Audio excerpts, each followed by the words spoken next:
Bien le bonjour à toi, j'espère que tu vas bien et bienvenue dans cette nouvelle vidéo dans laquelle nous allons sécuriser notre compte MetaMask avec une clé Ledger. C'est donc la petite partie 2, celle que vous m'avez fortement demandé dans la partie 1. Petite parenthèse concernant justement la première vidéo, je vais la uploader avec le son de meilleure qualité. Je suis encore une fois désolé pour ce petit oubli, c'était la première petite vidéo que je montais avec le PC portable et j'ai complètement oublié d'augmenter le son. Donc il va y avoir un upload de la première vidéo. Donc n'aie crainte si tu vois qu'il y a une vidéo qui pop et que tu l'as déjà vue. C'est normal. Mais comme tu le sais, on apprend de ses erreurs. Mon bon, installe-toi bien confortablement. Procure-toi ta petite clé Ledger si tu veux mettre en sécurité tes petites crypto-monnaies. Je te rappelle ce n'est pas le seul wallet, non. On va voir qu'il existe 4 wallets compatibles avec MetaMask et bientôt d'autres qui vont arriver. Maintenant que tu es bien installé confortablement, il ne te reste plus qu'à liker la petite vidéo, t'abonner et activer la petite cloche pour ne pas rater les prochaines vidéos que je fais. Je sors des vidéos quotidiennement, c'est tout jamais que tu découvres ma chaîne. Ah oui, j'oubliais, reste bien jusqu'en fin de vidéo, parce que j'ai possiblement une petite clé Ledger à vous faire gagner. Dans la première petite vidéo que je vous avais consacrée à la clé Ledger, nous nous sommes arrêtés à l'aperçu du Ledger Live. Je pars donc du principe que, si tu regardes la vidéo, tu as déjà ta clé Ledger de configurer. Si ce n'est pas le cas, je te réfère, hop là, à la petite partie 1. Dans cette vidéo, on va vraiment se consacrer sur comment sécuriser son compte MetaMask, comment ajouter des tokens autres que le Ethereum par exemple. On va également voir comment procéder à une petite transaction avec notre compte sécurisé. Théoriquement parlant, après avoir visionné cette petite vidéo, la clé Ledger et MetaMask n'auront plus aucun secret pour toi.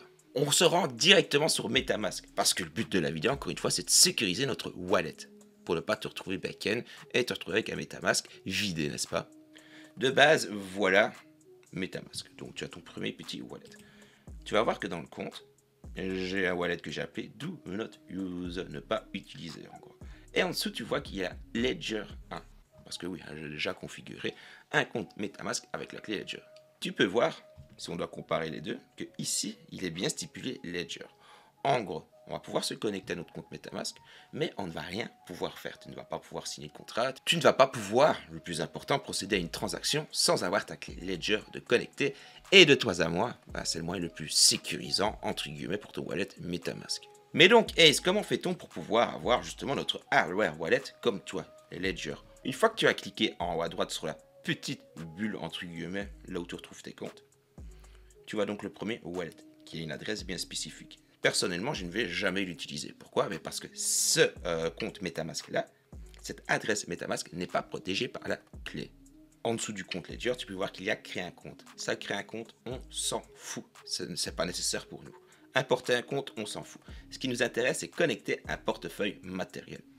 Autrement dit, un hardware wallet. Tu cliques dessus et on se retrouve face à 4 petits choix. Ledger, Trésor, Lattice et QR Based. Eh bien écoute, ce sont donc les portefeuilles, les hardware, les cold wallets plutôt, qui sont compatibles avec MetaMask. Tu t'orientes donc sur le cold wallet que tu as en ta possession. Mais nous, comme nous sommes dans une vidéo exemple tuto Ledger, on va donc se rabattre sur le Ledger. Une fois que tu as cliqué, tu vois qu'il va falloir télécharger l'application Ledger. Mais comme la vie est bien faite et que tu es un brave au cœur pur, tu as regardé ma première partie de vidéo consacrée à la Ledger. Tu es donc carré à ce niveau-là. Ton Ledger Live est activé, est synchronisé avec ta petite clé. Je veux dire, tout est OK. On va donc passer au branchage du portefeuille Ledger. Il faut se munir, encore une fois, de son petit câble. Tu insères celui-ci dans le pet de la clé. Hop là. Et puis tu branches. Alors j'ai fait les étapes avec toi en live. C'est quoi? Je vais même prendre mon smartphone, mon bon et bref, pour essayer de te montrer les petites informations importantes à l'écran. Qu'en penses-tu? Voilà, notre portefeuille est bel et bien connecté. J'entre mon code PIN. Une fois que tu as inséré ton code PIN, on se retrouve donc sur cette petite interface. Tu sélectionnes l'application adéquate. Dans ce cas-ci, c'est ETH. Tu appuies sur les deux boutons du dessus. Hop, le petit bruit de confirmation et application is ready. Étape très importante, avant de cliquer sur continuer, on va aller dans les paramètres. Tu cliques sur ton petit profil, tu vas dans paramètres et tu vas aller dans paramètres avancés juste en dessous de général sur la gauche. Tu descends tout en dessous et tu vas sur type de connexion Ledger préféré. Tu sélectionnes Ledger Live parce que de base tu es sur Web HID. En gros, l'application, elle pue un peu la défaite de toi à moi et puis autant fonctionner directement avec l'application native de la clé, c'est-à-dire le Ledger Live. Tu t'assures que ces données est bien sélectionnées. Rien d'autre à faire. On repart donc sur la connexion d'un hardware wallet avec celui qui nous intéresse. Continuer. Tu vois que le pop-up s'ouvre et que directement il me demande d'ouvrir le Ledger Live. C'est une bonne chose. Ça veut dire que la Ledger est bel et bien synchronisée avec ce que j'ai demandé. Ouverture d'un pont de connexion, un bridge comme on dit dans le jargon. Exposer les comptes de son appareil via WebSocket. Ouvrir un pont de connexion, un bridge expose tous vos comptes à des applications tierces. On n'a pas le choix que de se connecter à une application tierce. Et l'application tierce, en ce moment-ci, au moment où je te parle, c'est MetaMask. Donc oui, mon bon et brave, nous n'avons pas le choix. Ouvrir. Ouverture d'un pont de connexion et tada, rien d'autre à faire. Enfin, quand je te dis qu'il n'y a plus rien à faire, je veux dire niveau manipulation avec ta petite clé Ledger. Mais on fait face du coup à une liste d'adresses ERC20. Toutes les adresses que tu vois ici sont des adresses ERC20. Je te rappelle encore une fois que MetaMask a une, l'adresse MetaMask est unique. Que tu ailles sur le réseau ERC20, que tu ailles sur la Binance Smart Chain ou alors encore sur le réseau Oasis Protocol, tu verras que ton adresse de wallet ne changera jamais. Donc au final, que je te dise que ce soit des adresses ERC20, on s'en bat un petit peu les steaks. Parce qu'on va pouvoir ajouter les blockchains, etc. Comme un petit peu j'ai fait.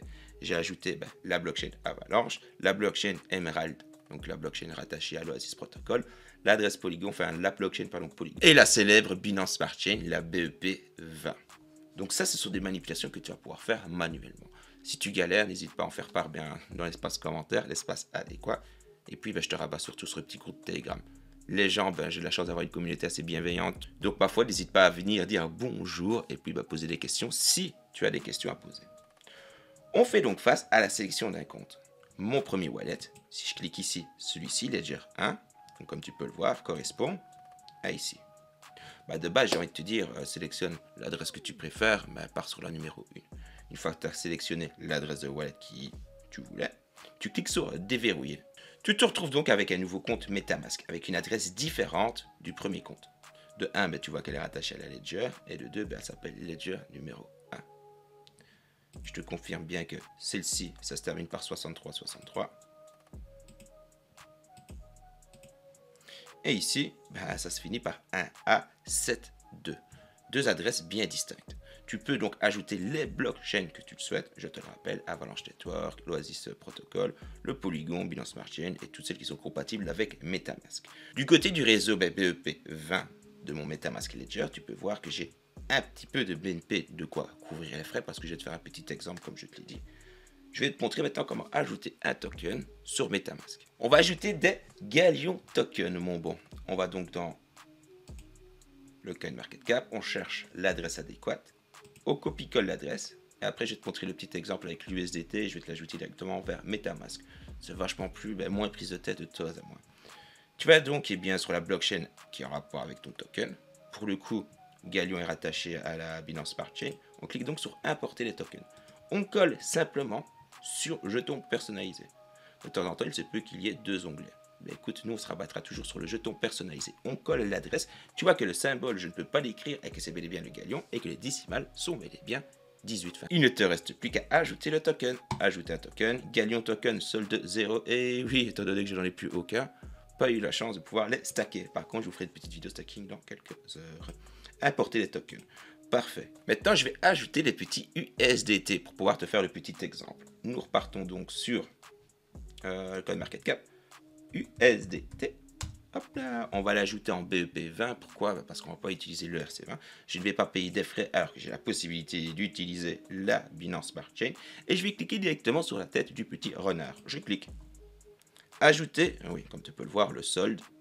Alors, je suis en train d'ajouter le token, mais tu peux voir que mon solde, j'ai déjà des petits dollars qui attendent sur le compte MetaMask. Pour justement avoir une vue sur mes USDT, il fallait que je fasse cette petite manipulation-là. Donc, ajouter un token.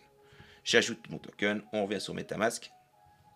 Et tu peux voir, hop, mes USDT sont bel et bien là. J'en ai 257. Rendez-vous maintenant sur PancakeSwap et on va voir comment effectuer un petit achat avec notre clé Ledger et notre compte MetaMask sécurisé par la même occasion. Nous voilà maintenant sur PancakeSwap. La première chose à faire, connecter notre petit wallet. On va cliquer sur Connect Wallet, MetaMask. Hop là, il m'a directement reconnu le bon wallet. Mais de base, il va te demander de choisir. Sélectionne celui qui a rapport avec ta Ledger, mon bon. Le premier, je te déconseille vraiment parce qu'il n'est pas sécurisé le premier. Non. Si quelqu'un arrive à trouver tes 12 petits mots, sait-on jamais. il va pouvoir vider le compte du MetaMask ici. Je vais te montrer celui-ci. Celui-là, il est accessible, malheureusement, il peut être hacké. Donc, n'envoie aucune crypto-monnaie. Je suis peut-être chiant, mais c'est pour vraiment que tu saisisses l'importance de la chose. Tu es donc maintenant bien connecté avec le bon wallet MetaMask, celui qui est protégé en l'occurrence. On va se rendre sur Swap, Trade Swap. Pour l'exemple, eh écoute, je vais utiliser mes USDT et je vais acheter pour 17 $, pas grand-chose, de BNB. Comme ça, ça me fera un petit peu les frais futurs que je vais utiliser avec le compte MetaMask. Première chose à faire, étant donné que c'est un nouveau wallet MetaMask, c'est ajouter le petit contrat. Tu vas devoir cliquer sur Enable USDT. Clique dessus. Tu vas voir que le petit contrat va s'ouvrir. Petite fenêtre bleue. La petite fenêtre bleue est assez importante quand même. Elle te stipule bien qu'il va falloir que tu actives l'option Ledger Live. Mais ça tombe bien, c'est ce que je t'ai demandé de faire avant de créer justement ton compte, ton adresse MetaMask protégée. Ouvrez et déverrouillez l'application Ledger Live. Depuis tout à l'heure, notre Ledger Live est toujours en bridge. Donc à ce niveau-là, ça ne devrait pas causer de soucis. La chose qui est la plus importante, ça va être d'activer les contrats intelligents ou la signature aveugle sur votre dispositif Ledger. Il n'y a rien de compliqué. Tu es donc sur l'écran Application is ready. Je prends mon petit smartphone. Application is ready.